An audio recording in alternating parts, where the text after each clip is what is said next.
आप ही के धर्म ग्रंथ आप ही के महापुरुषों ने लिखे और आप ही आपके लिए आपको मान सम्मान देने के लिए लिखे गए। आज अगर उनको कोई शूद्र कोई SC ST उनको पढ़ करके ये कह रहा है कि इसमें ये गलत है तो भी आपको बेचैनी क्यों हो रही है? और जो लोग ये कह रहे हैं कि ढोल गवार शूद्र पशु नारी सकल ताड़ना के अधिकारी, ताड़ने का मतलब देखना है, तो ये ढोल गवार शूद्र और पशु और नारी है ना, इनकी जगह ब्राह्मण क्षत्रिय अब द्विवेदी त्रिवेदी चतुर्वेदी लगाकर इसको कंप्लीट कर लो, मान सम्मान तुम लो ना, तो हम देखेंगे। इस देश के 90% आबादी जो है वो देखेगी तुमको। एक समय ऐसा था 200-300 साल पहले, 150 साल पहले, फूले के आंदोलन से पहले, बाबा साहब डॉक्टर अम्बेडकर से पहले, इनको ये मालूम था कि ये जो धर्म ग्रंथ है हम ही पढ़ेंगे और हम ही ना लिखे, ये हमारा कानून है, हमको इसको पूरे भारत को कैसे चलाना है। तो वो इनको ये मालूम नहीं था कि कल को तुम्हारे चाचा जी तुम्हारे अब्बा जी पैदा हो जाएंगे, बाबा साहब डॉक्टर अम्बेडकर और फूले और कबीर और नानक और रैदास, ये फिर शिक्षा की चिंगारी जलाएंगे। बाबा साहब डॉक्टर अम्बेडकर सबको जो है वो बराबर शिक्षा का अधिकार दे देंगे और जब वो धर्म ग्रंथों को पढ़ेंगे तो वो हंसेंगे, वो कहेंगे इसमें क्या लिखा है। इन्होंने बिना सोचे समझे ऐसी ऐसी बातें लिख दी, ऐसी मनगढ़ंत कहानी लिख दी और उनको सच मान रहे हैं। इतना बड़ा सूरज इन्होंने हनुमान के मुंह में दे दिया। अब कोई लॉजिक है इसका? नहीं ना। लेकिन अब क्या है कि इनसे कोई उस समय तर्क करने वाला तो था नहीं। अब आज की तारीख में इनसे तर्क करो तो ये कहते साहब ब्राह्मण से मुझे जवान लड़ाते हो। अरे भाई ब्राह्मण तू भी तो आदमी है, कथा थोड़ी हो रही है तू तो हम भी तो बोलेंगे। तो ये क्या है कि ये उस चीज को एक तो चोरी और ऊपर से सीना चोरी। चंद्रशेखर जी ने जो बात कही है उसका पूर्णतः समर्थन होना चाहिए और देश में उनको समर्थन मिल रहा है। तो इसलिए मैं यही कहूँगा इस बयान पर कि जो भी है वो सही है और हमारे लोगों को बोलना पड़ेगा। राजेंद्र पाल गौतम ने 22 प्रतिज्ञा दोहराई तो जो हमारे नकली अम्बेडकरवादी मुख्यमंत्री हैं केजरीवाल साहब, उन्होंने इस्तीफा ले लिया। राजेंद्र पाल गौतम की अब तो मुझे लग रहा है विधायकी भी खतरे में उसकी बेचारे की। तो ये जो लोग घूम रहे हैं तो इनको समझना चाहिए, सोचना चाहिए, फिर आगे बोलना चाहिए। आप अपने सारे शंकराचार्यों को इकट्ठे कर लो, आप अपने सारे महामंडलेश्वरों को इकट्ठा कर लो और ये कहते हैं संविधान की समीक्षा होनी चाहिए।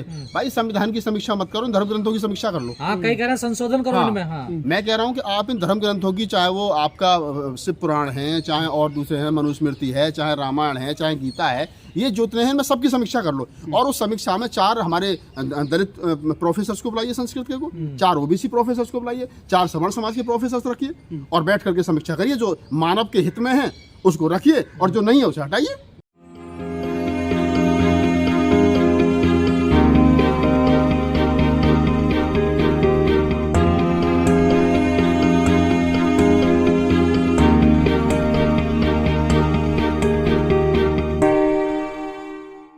राहुल सर, प्रोफेसर चंद्रशेखर जी का बयान जिस तरह से वायरल हो रहा है और मीडिया में जिस तरह से उनका खंडन किया जा रहा है कि उन्होंने झूठ बोला है, उन्होंने हिंदू धर्म के धर्म ग्रंथों का अपमान किया है, जिस तरह से वो कोट करते हैं, तो सर आप किस तरह से देखते हैं इस पूरे घटनाक्रम को? देखिए 2 चीज़ बड़ी महत्वपूर्ण है इस पूरे संदर्भ में। जो चंद्रशेखर जो शिक्षा मंत्री हैं बिहार के, जो उन्होंने स्टेटमेंट दी है, पहली बात तो ये है कि मैं उसका पूरी तरीके से समर्थन करता हूँ।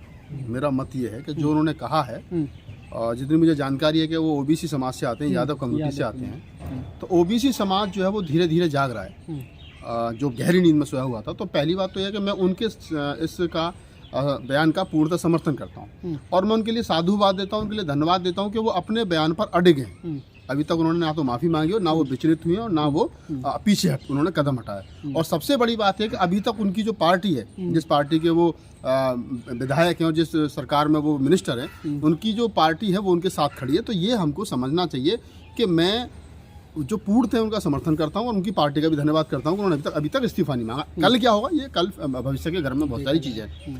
अब सवाल आता है मीडिया के चल चरित्र का।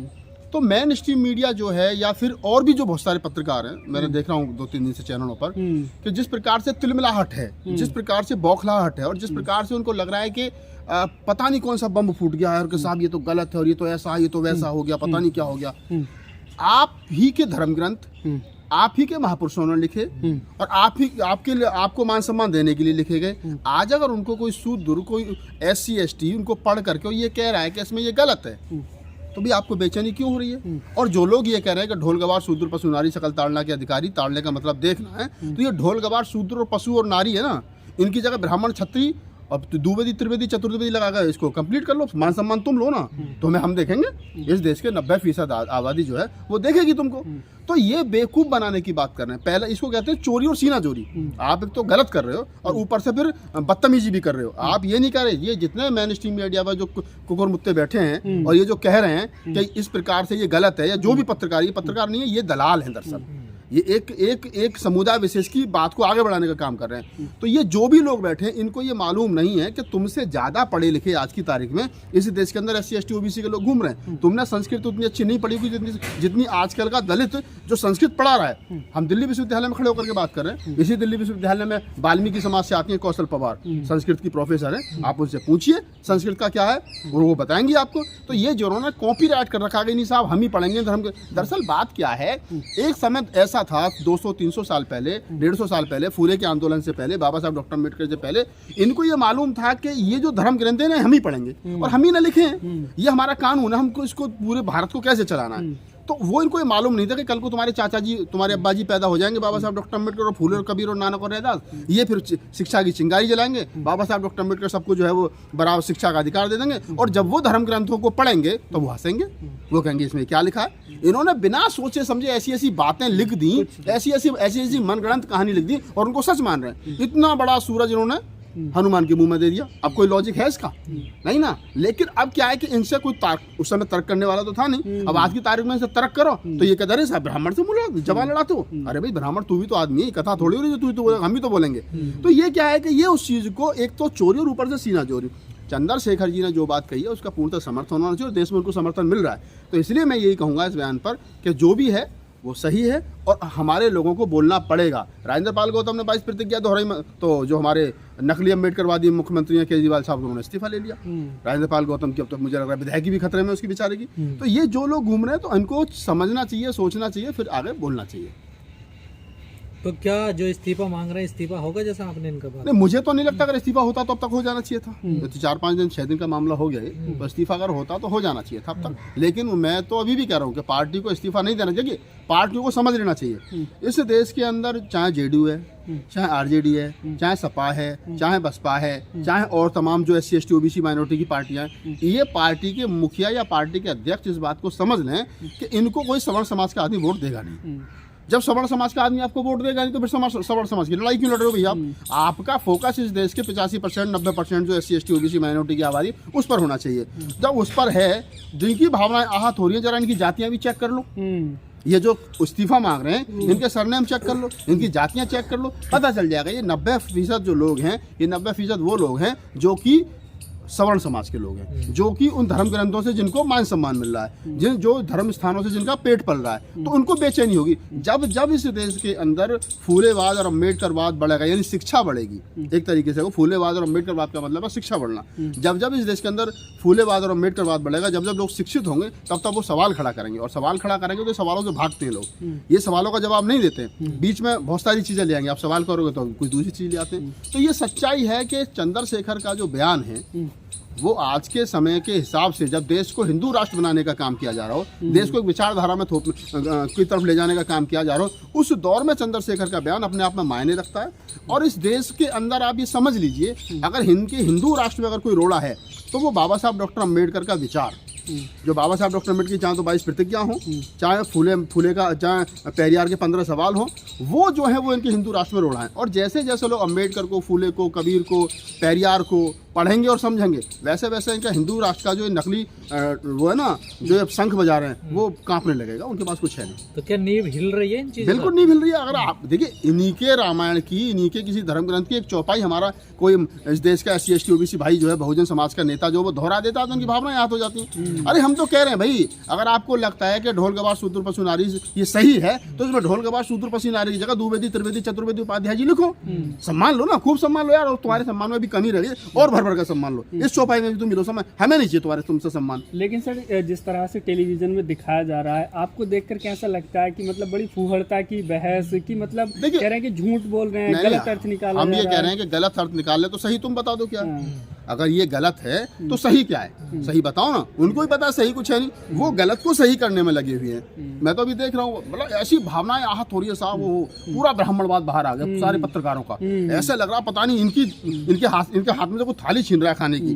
तो उनको लग रहा है कि जैसे जैसे लोग समझ रहे हैं और जैसे जैसे लोग अपनी बात को कहने की कोशिश करें। आप देखिए कि जो चंद्रशेखर ने बात कही, जो राजेंद्र पाल गौतम ने बात कही, ये कहीं ना कहीं पॉलिटिक्स में बड़ी मायने रखती हैं सारी चीज़ें, कि राजनीतिक व्यक्ति हमेशा ऐसे सवालों से बचता है, उसको हर आदमी का वोट चाहिए। लेकिन अगर कोई मंत्री होते हुए, चाहे वो राजेंद्र पाल गौतम, चाहे वो चंद्रशेखर, चाहे कोई अन्य कोई इस प्रकार से अगर इस प्रकार की भाषा बोलता है, इतना सच बोलता है, ये कड़वा सच है, तो आप समझिए कि वो आदमी वो है जो इस देश के लोकतंत्र को, जमहूरियत को बचाए रखने के लिए और इस देश में जो हमारे मौलिक अधिकार हैं उनको बचाए रखने के लिए ये भाषा बोलनी पड़ेगी। कड़वा सच न पचा पा रहे हैं, ना उगल पा रहे हैं, यही वाला हिसाब हो गया ना? ये क्या है कि सांप और चक्षुंदर वाला हाल हो रहा है, ना निगले बन रहा है, ना उले बन रहा है, ये इनके गले की फांस बन गए। और मैं कह रहा हूँ कि जब तक इस देश के अंदर ये धर्म ग्रंथ रहेंगे, मैं तो अभी भी कह रहा हूँ भैया, सर हर महीने ऐसी घटना होने लगी ना, देखिए मैं बता रहा हूँ आपको गजेंद्र जी, मैं तो कह रहा हर हूँ महीने कोई ना कोई लेकर खड़ा हो जा, पुराणों को, ग्रंथों को, मैं वही कह रहा हूँ कि आप अपने सारे शंकराचार्यों को इकट्ठे कर लो, आप अपने सारे महामंडलेश्वरों को इकट्ठा कर लो, और ये कहते हैं संविधान की समीक्षा होनी चाहिए। भाई संविधान की समीक्षा मत करो, धर्म ग्रंथों की समीक्षा कर लो। हाँ, कई कह रहे हैं संशोधन करो इनमें। हाँ, मैं कह रहा हूँ कि आप इन धर्म ग्रंथों की, चाहे वो आपका शिव पुराण है, चाहे और दूसरे हैं, मनुस्मृति है, चाहे रामायण है, चाहे गीता है, ये जितने हैं मैं सबकी समीक्षा कर लो। और उस समीक्षा में 4 हमारे दलित प्रोफेसर्स को बुलाइए संस्कृत के को, 4 ओबीसी प्रोफेसर्स को बुलाइए, 4 सवर्ण समाज के प्रोफेसर्स रखिए और बैठ करके समीक्षा करिए, जो मानव के हित में है उसको रखिए और जो नहीं है उसे हटाइए। क्या दिक्कत है, करो समीक्षा। तुम बताओ, प्रस्ताव पास कर रहे हैं आप इसका? बिल्कुल, मैं प्रस्ताव पास कर रहा हूँ। मैं कह रहा हूँ कि संशोधन होना चाहिए धर्म ग्रंथों में। मैं तो मानता ही नहीं, मेरे लिए तो वो मैं संशोधन भी कर लोगे तब भी किसी काम के नहीं है। लेकिन मैं ये कह रहा हूँ कि अगर आपको ये लगता है कि नहीं ये सही है, तो तुम्हारे हिसाब से सही है और चंद्रशेखर के हिसाब से सही नहीं है, तो मैं कह रहा हूँ कि बैठा लो, बैठ के बातचीत कर लो। लोकतंत्र में जो बातचीत एक माध्यम है ना, आप करिए भाई, एक प्लेटफॉर्म पर आइए, डिस्कस होना चाहिए। आप एक प्लेटफॉर्म पर, मीडिया तो आपको समझा रही कि आप गलत अर्थ निकाल रहे हैं, आप फिर भी नहीं समझ पा रहे। हम कह रहे हैं हमें मीडिया से बात ही नहीं करनी। भाई हम मीडिया से बात क्यों करें? हम ये कह रहे हैं कि आप इस देश के तमाम शंकराचार्यों को, तमाम जो इनके मठाधीश हैं, जो धर्म के ठेकेदार हैं हिंदू धर्म के, उनको बिठा लीजिए और हमारे SC ST OBC के 20-25 संस्कृत के विद्वानों को बिठाइए। और विद्वान वो मैं नहीं कह रहा कि अपने घर में जिनको सरकार ने ऑथराइज किया हो, जो उनके पास PhD की डिग्री हो संस्कृत में, उनको बिठा लीजिए और एक एक श्लोक को पढ़िए और जो लगता हो आपको कि मानव के हित में है उसको रखिए और जो नहीं है उसको निकाल कर हटाइए। कर लीजिए, क्या दिक्कत है उसमें? अगर आप इस बात पर सहमत हैं तो मुझे लगता है कि ये लोकतंत्र में अच्छा रास्ता है।